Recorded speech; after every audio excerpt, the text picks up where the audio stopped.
ভারতের সঙ্গে সম্পর্কের বরফ গলতে শুরু করেছে বলে মন্তব্য করেছেন বিএনপি মহাসচিব মির্জা ফখরুল ইসলাম আলমগীর।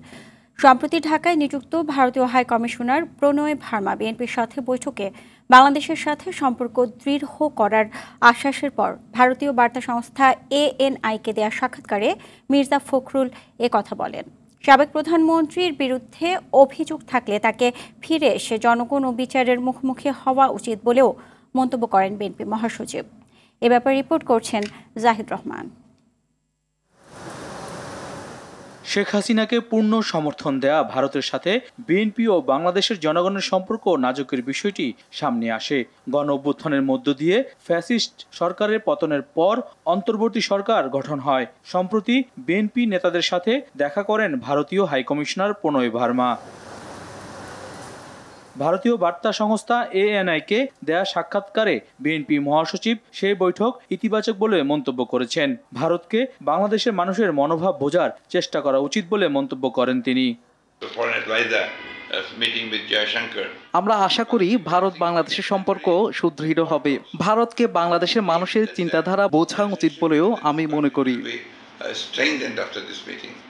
বিএনপি ক্ষমতায় গেলে বাংলাদেশের ভূখণ্ড বিচ্ছিন্নতাবাদী সংগঠনকে ব্যবহার করতে দেবে না বলে ভারতকে আশ্বস্ত করেন মির্জা ফখরুল।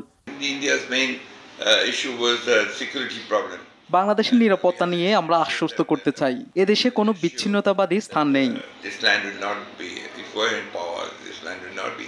বাংলাদেশে হিন্দু সম্প্রদায় নানা সমস্যার সম্মুখীন হচ্ছে এমন বার্তা ভুল বলেও মন্তব্য করেন বিএনপি মহাসচিব।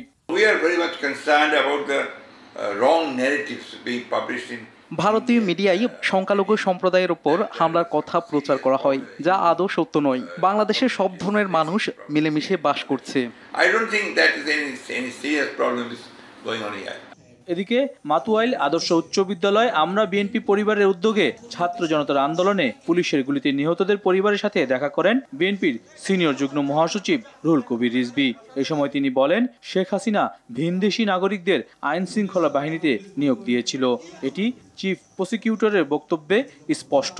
এই আইন শৃঙ্খলা বাহিনীর ভেতরে তারা ভিনদেশি আইন শৃঙ্খলা বাহিনীর লোকদেরকে ঢুকিয়েছে। আমরা এই কথাটি শুনেছিলাম শেখ হাসিনার আমলেই, কিন্তু অতটা আমল দেয়নি। হতেও পারে, নাও হতে পারে, কিন্তু এখন তো জিনিসটা সুস্পষ্ট হয়ে উঠেছে। জাহিদ রহমান, RTV, ঢাকা।